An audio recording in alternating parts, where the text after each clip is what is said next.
Assalamualaikum warahmatullahi wabarakatuh. Perkenalkan, saya Bagus Maulana dari Prodi Teknik Lingkungan Angkatan 2023 dengan NIM 23191060107. Dalam video singkat ini, saya akan membahas materi tentang fundamental biological process.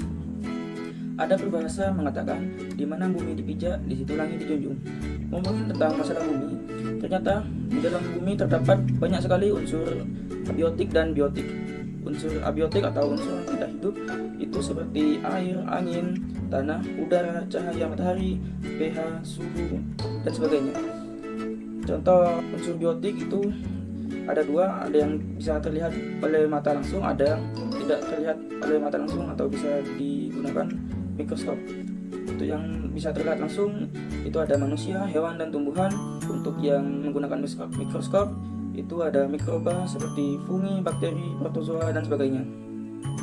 Untuk mikroba dibagi menjadi dua berdasarkan struktur sel, yaitu ada sel prokaryotik dan sel eukaryotik. Untuk sel prokaryotik itu bereproduksi secara seksual ke sel tunggal dan ukurannya lebih kecil dari 5 mikron.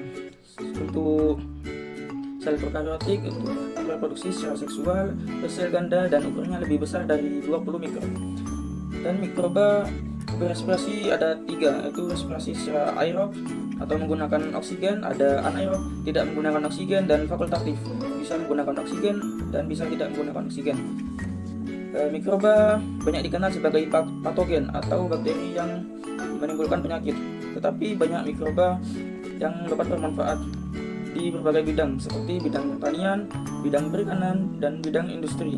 Contoh industri seperti untuk pengolahan air limbah pabrik. Nah, sehingga banyak perusahaan menerapkan pengolahan air limbah dengan menggunakan mikroba. Selanjutnya saya akan membahas tentang laju pertumbuhan bakteri.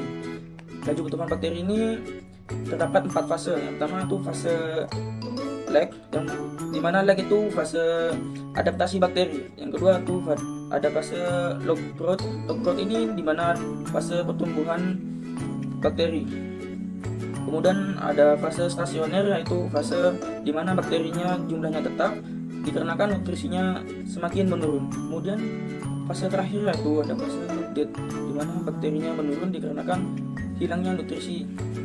Selanjutnya ada faktor yang mempengaruhi aktivitas mikroba. Di antaranya ada temperatur atau suhu, ada tekanan osmotik, ada sinar UV, oksigen, liquid meter, dan pH. Nah, untuk pH sendiri, pH optimum dari mikroba itu ada di 6,5 sampai 9. Kemudian untuk pengolahan limbah biologis di sini ada 2 macam ya. Ada menggunakan oksigen atau aerob dan tidak menggunakan oksigen atau anaerob.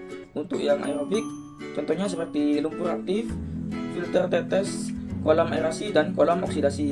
Nah, untuk yang anaerobik atau tidak menggunakan oksigen ada fixed bed reactor. Demikian pembahasan tentang fundamental biological proses dari saya. Kurang lebihnya saya mohon maaf. Semoga video ini bermanfaat bagi kita semua. Wassalamualaikum warahmatullahi wabarakatuh.